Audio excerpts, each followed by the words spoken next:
Uma filosofia pela qual você não está disposto a morrer, do jeito que Sócrates está fundando a filosofia, não é filosofia, não é sabedoria, não é conhecimento real, profundo, vivencial.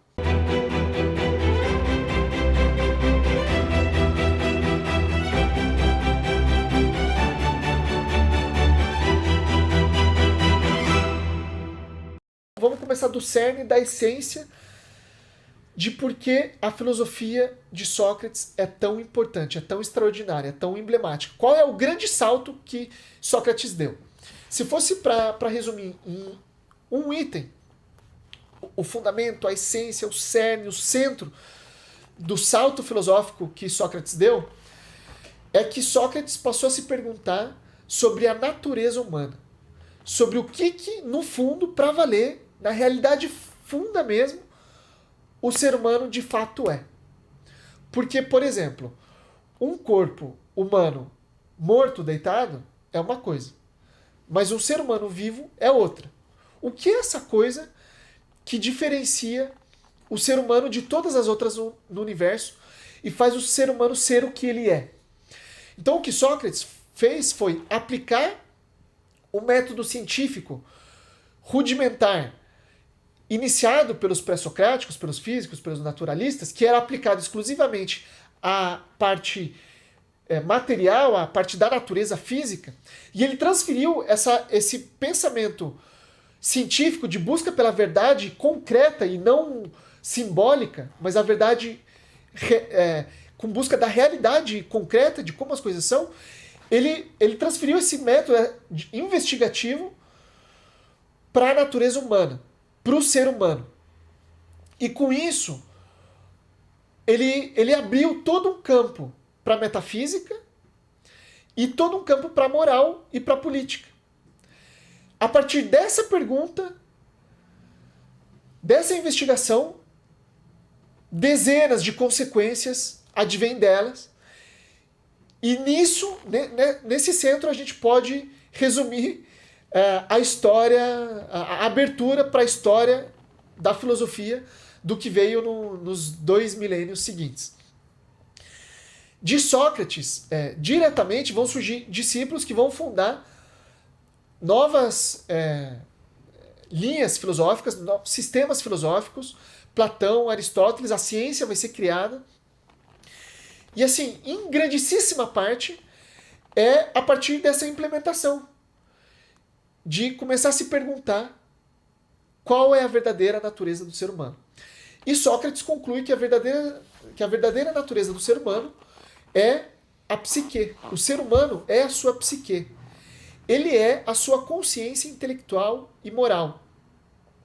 Ele é a consciência que ele tem de si mesmo e a capacidade que ele tem de fazer escolhas direcionadas àquilo que ele considera bom, verdadeiro e justo. Ele é algo que não está só no corpo. O corpo por si só não explica o que é o ser humano. E Sócrates não responde totalmente, ou talvez até parcialmente eu diria que sim, mas ele não responde completamente o que é a psique. Ele não responde no que a alma. Alma é o termo grego, é um dos termos em grego para que a gente. Psique em grego significa alma pra gente, é um dos termos que a gente traduz por alma. Mas o que muitas vezes a gente entende por alma, e depende também da tua religião e da tua filosofia, etc., costuma ser uma coisa muito diferente. Aqui, o sentido de alma, psique, é um sentido racional. É um sentido de pensamentos e sentimentos.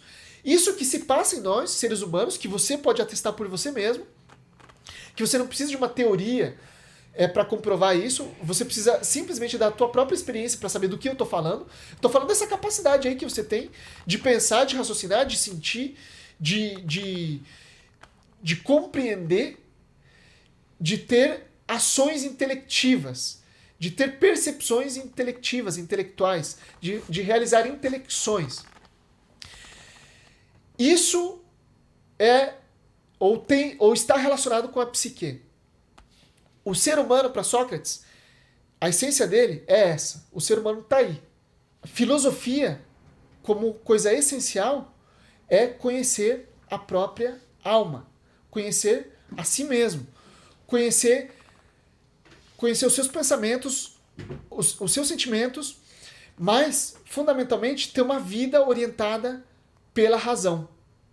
Orientar as próprias ações, a própria conduta, o estilo de vida, tudo que se faz conforme a própria razão. É disso que a gente está falando no Conhece a Ti Mesmo, e assim conhecerás aos deuses e ao universo. Né? É conhecer a própria psique. Então, veja que a filosofia nasce como uma coisa completamente integrada entre a parte racional e a vivência, a experiência que a gente tem na nossa vida cotidiana. Então, filosofia, como ela foi fundada, nunca foi uma coisa separada de um estudo teórico, um estudo do texto, um estudo da tese que o filósofo, que o pensador gerou, que não tem nenhuma conexão com a realidade nem com a nossa vida. A filosofia fundada por Sócrates é vida ou morte, é entrega total à própria existência, à própria crença, ao próprio ser, à própria razão. Se eu acredito que isso é verdade, se eu compreendo o que eu acredito que eu compreendo, então isso imediatamente se transforma em ação, em vivência, em experiência, em poros, em brio, em tripas, em sangue, em suor. Uma filosofia pela qual você não está disposto a morrer, do jeito que Sócrates está fundando a filosofia, não é filosofia, não é sabedoria, não é conhecimento real, profundo, vivencial. Se você vive aquele conhecimento, então você tem a sabedoria daquele conhecimento. Esse é o grande ponto da fundação da filosofia. Então Sócrates está colocando na pessoa dele o modelo do filósofo, que é completa sinceridade para o conhecimento e abertura para o desconhecido. Posição de quem não sabe e entrega apaixonada ao conhecimento, mas com completa sinceridade. Então, essa artificialidade que é gerada quando a gente lê um texto e começa a falar alguma coisa sobre um autor, uma tese, a gente acredite nela ou não, mas que a gente não vivenciou ela, e se a gente faz isso por anos a fio, a gente fica ainda estereotipado e estigmatizado dentro de um conjunto de valores que a gente acredita intelectualmente, mas a gente não vive eles. Gera uma desconexão com a realidade. A filosofia fundada por Sócrates é o oposto disso. É pura realidade. A lógica, ela é um instrumento para compreender a realidade, para viver melhor. A lógica não tem sentido em si mesma. Sócrates abre os primeiros passos para a lógica, que depois se aprimora com Platão e ganha contornos científicos com Aristóteles. Sócrates usa a lógica, usa o diálogo, a dialética, é lógica. Só que a lógica, ela está o tempo inteiro a serviço da busca sincera por uma vida melhor. Pela melhor forma de se viver, por ter uma conduta justa, reta, boa, sábia, na medida do possível. Então, com a sua vida, com os seus conceitos, com a sua filosofia e com a sua morte, Sócrates funda a filosofia ocidental, como a gente conhece, e abre todo o espaço para se criar uma tradição moral e espiritual do Ocidente. Nesse campo de o que é a alma existe, o que nós somos, Sócrates é quem abre isso. E dentro desse campo aberto por Sócrates, se cria uma tradição espiritual europeia e ocidental que, direta ou indiretamente, tem a sua origem em Sócrates, na pessoa de Sócrates, na vida levada por Sócrates. Tchau.